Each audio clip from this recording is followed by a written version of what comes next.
Alright, look, what's up, you guys? So, this is a dense ass chapter.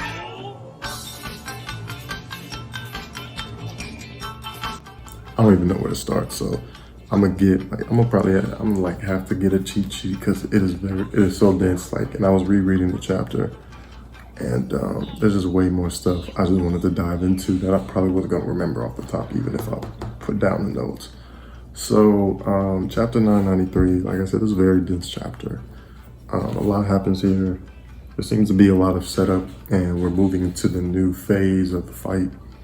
I think usually when there's a start of another act in a story, they usually start you off with like an establishing shot of, the location of where the fight is happening or where the story is happening and everything, right? But it's kind of irrelevant to the story, but at the same time it's not. And that's what we did in the beginning of this chapter with seeing the people of the village in Wano at their fire festival, and they have no idea what's going on, obviously.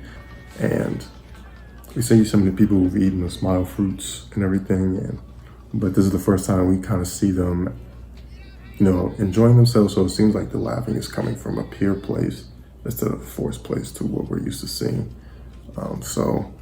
But anyway, I say that to say this is usually where, things like this is usually establishing a next phase coming into the story, or the next phase coming to a phase of the story, which I feel like this is good, which looking back, this is what it feels like it's going on. So right away we cut into, we see Queen, and I don't know what this is. Is this like a stand? Feels like a stand from JoJo's Bizarre Adventure, his plague, right? Run for your lives, everyone!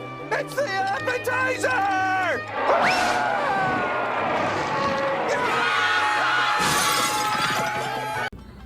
And I was legit shocked because at first I thought Queen transformed to this thing, because we haven't really seen anything in One Piece to where somebody can create like a different being, like with their conscience or whatever, right? Or put conscience into another being, and we get that with Queen's ability, the plague, as X Drake was calling it, right?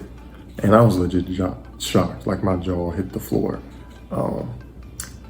I had no idea what was going on until, there was more panels about it. I also kind of had to go back to read the last few chapters too, because these breaks have been throwing me off.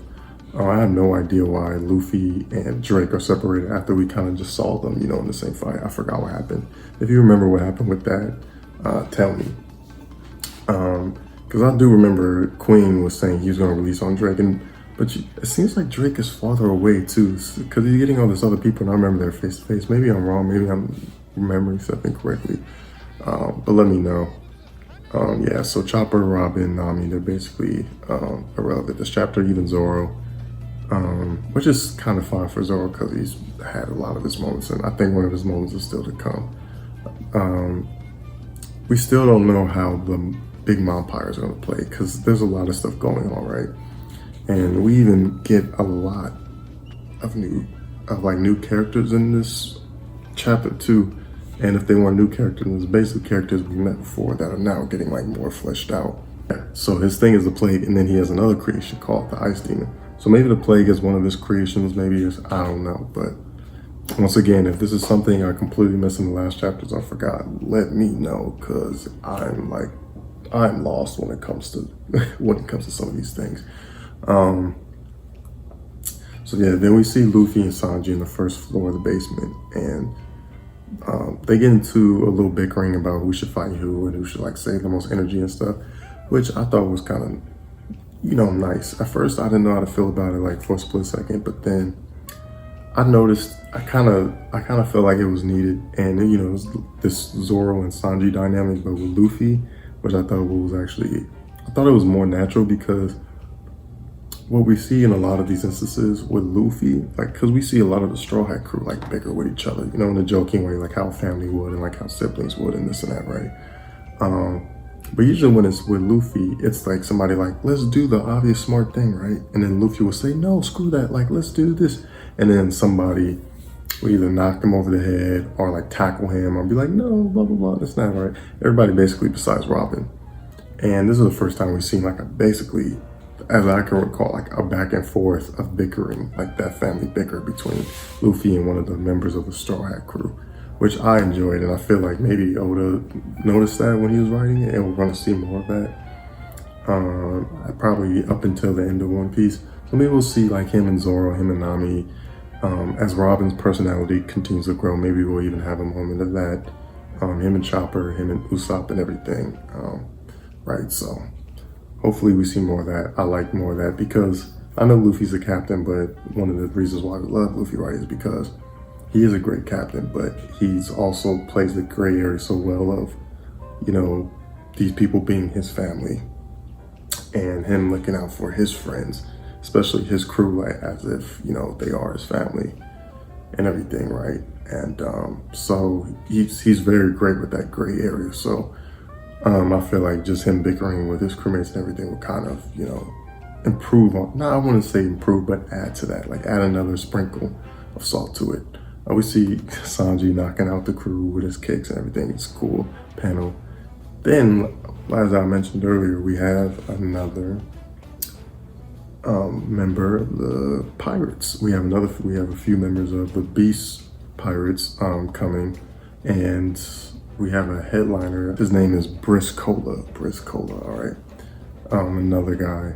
I have no idea where they're going with any of these characters, right?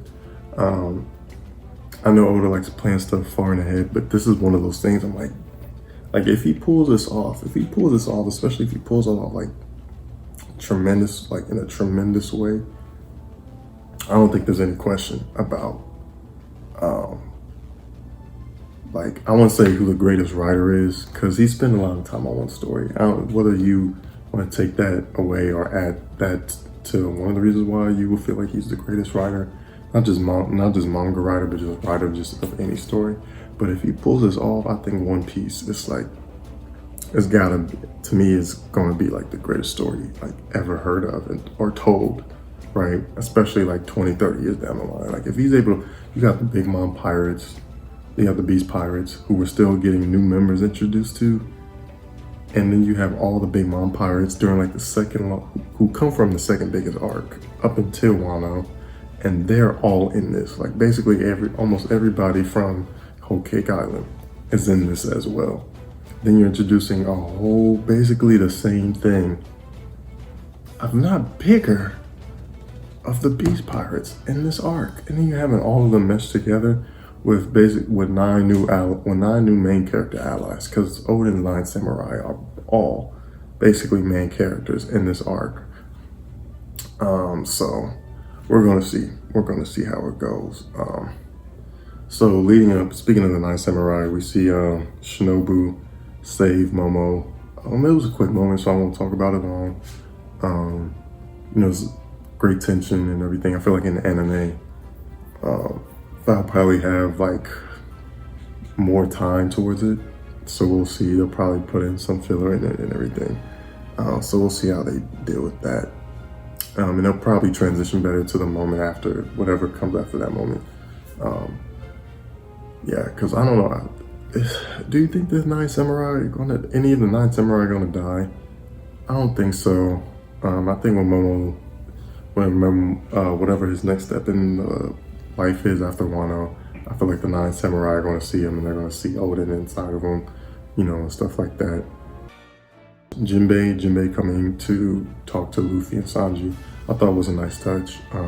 It was a nice, like, you know, this guy's like officially part of the crew scene, which I feel like what was the point of that? It was like, okay, like we still need to make Jinbei feel like more of the crew. And the fact he was able to come in during that, and he's like, I know where you guys are and everything, stuff like that. He's kind of like the first member. Sanji, that was kind of always Sanji things too, which is ironic. This is now like Jinbei doing this to Sanji, because Sanji's always been the guy who knows where to go and everything, right? Zoro's kind of always been like the guy who goes to the wrong place but he's always there at the wrong time. But he doesn't know where he's going, but he still just so happens to run into the situation or the people at the correct time and at the perfect time. Nami, Robin, they've, they kind of always are like by Luffy's side, so they never needed to show up anywhere. But when Luffy's gone, they have like those are like the two characters that have basically the utmost trust in Luffy, right? To when he goes off by himself or to handle stuff. Chopper and Usopp, they usually, yeah, they're like the scarecrow too. You can add Nami to that list, but like I said, the difference is Nami is kind of like more trust. She has more trust in the Luffy. So basically, Jinbei's being like the next guy up to be like, hey, like I know where to find you guys. Like I know how to use my mind and this that. And he's the most experienced out of anybody in the crew, which I feel like has been kind of overlooked when it comes to Jinbei joining the crew. It's like this is like decades of experience in the pirates and the pirate world joining this crew. So it's not just him being the helmsman. It's him like when it comes to strategy, when it comes to poise, when it comes to getting stuff done in the clutch, as they're going to need going forward. So that's where Jinbei's like addition really comes in, is that he's this guy who's just like, all this experience is coming to the crew. So they don't feel like as an experienced crew when it comes to even situations like this, right? Because it's just experiences, even if it's like they're not on the same power level or anything. Or whenever we felt these guys were just as capable of fighting some of the people they're fighting. The one thing we were always like in the back of our mind that made the tension grow was their lack of experience. And when Jinbei, this experience grows exponentially. So now it basically becomes all about what is their skill and strategies they can use to win. Because now they basically have the experience with Jinbei, and they have the experience and couple that along with everything from Whole Cake Island, from Dressrosa to all the way to Luffy getting the first 4 members in East Blue. So we'll see where it goes. We also get a cat with the eyes. Once again, don't know where that's going. But we see another ability come into play. There's a lot going on in this chapter. There is a lot going on. There's so much squeezed into this chapter. This is, like I said, this has got to be one of the most dense chapters written in One Piece, if not the most dense, as far as just fights going on. They're setting up other stuff. They're setting up so many other characters and fights while trying to finish some. And it's just, I don't know how Oda is going to finish these fights. These are usually, you have an idea of how these fights are going to finish, right? Or how they're going to end. But I love the way Wano was set up is that there's no way you can, there's no ending you can basically foresee, right? Like even in Whole Cake Island, how they were trapped and everything, and they were trapped by her fleet, and you knew they had to get out. Like that was basically it. They had to get out. You didn't know how they were going to get out, but they had to get out, right? With this one, it's like they need to defeat them, but you don't know how they need to defeat them. But there's a whole nother layer on how if they defeat the Beast Pirates, right, that they're facing right now, there's a whole nother wave coming. So, and you need to worry about how they're going to fight Kaido. Because that was the thing in Whole Cake Island, right? They just had to get away from Big Mom. They just had to get away from Big Mom and her fleet. They didn't have to fight her in Dressrosa. What do they have to do? They just had to defeat Doflamingo. They just had to defeat him. But in this one, there's so much going on, you don't know what they have to do first. There's like tiers, and maybe some more unexpected stuff. Some more unexpected stuff is gonna happen, like X Drake joining Luffy, like stuff like that is going to still happen. So there's more layers to peel back. And you know how Oda likes to move from point to point to point. So once again, let's take it back to Whole Cake Island because it was the most recent one. And we're from get Sanji back, Sanji comes back, to crash the wedding, right? To and infiltrate and stop Pudding from shooting Sanji. Then it became that boom, done. And then it became we have to get away from Big Mom. this is like we gotta defeat Kaido, we gotta defeat the Beast Pirates, we gotta find a way to defeat the Big Mom Pirates, we gotta find a way to get through to Kaido, we gotta figure out how we're gonna get Yamato out of here, we gotta save Momonosuke. So there's so much going on, and they still have all these people back in Wano waiting for them, and you still got Iori and everybody back in Wano waiting on them, right? And Toko and Tama, like you have all these people waiting there for them, and they're waiting to hear these results and everything too. So that's another thing. Usually when these people we meet in these islands, they're there for the fight. They're there. Nobody's like these people we met except for the 9 samurai. They're not there to see this fight happen. They're gone. So Wano is so different in so many ways. I actually might make a different video on that. But last but not least, the 9 samurai versus Kaido. So 9 samurai versus Kaido is basically where we left off last time, right? We didn't really get any new information. The attacks weren't as strong as we thought, or we could have thought. Which obviously these guys aren't going to defeat Kaido, especially this early into the ball game. We're still figuring out like tier beast pirates they have to fight, right? So we know they weren't going to exactly defeat him right now. I think what's happening is they're obviously going to weaken him to a point where when Luffy fights him or Luffy teams up with Sanji or Zoro or Jinbei when it comes to fighting him, they're going to weaken him to a point to where he is more, he's a better opponent. Because they're probably going to have to fight Big Mom after this. More than likely, they're going to have to fight Big Mom, and then Big Mom's going to be the next step. Because Kaido I think that's another reason why Odin's scar on him, right? Because he's weaker. He's weaker than Big Mom. Already starting off. They made Kaido weaker than Big Mom. So that was the point of that. So we're going to see a little bit more fight.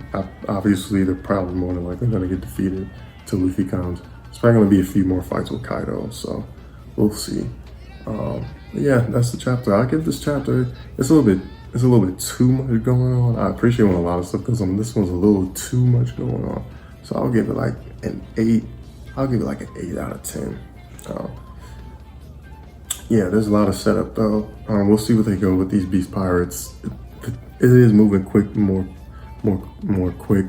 In the slower pace in the anime will actually probably help this, as I believe Mr. Moore said. So, yeah, man, that's it. Hopefully more content coming soon, guys. Peace.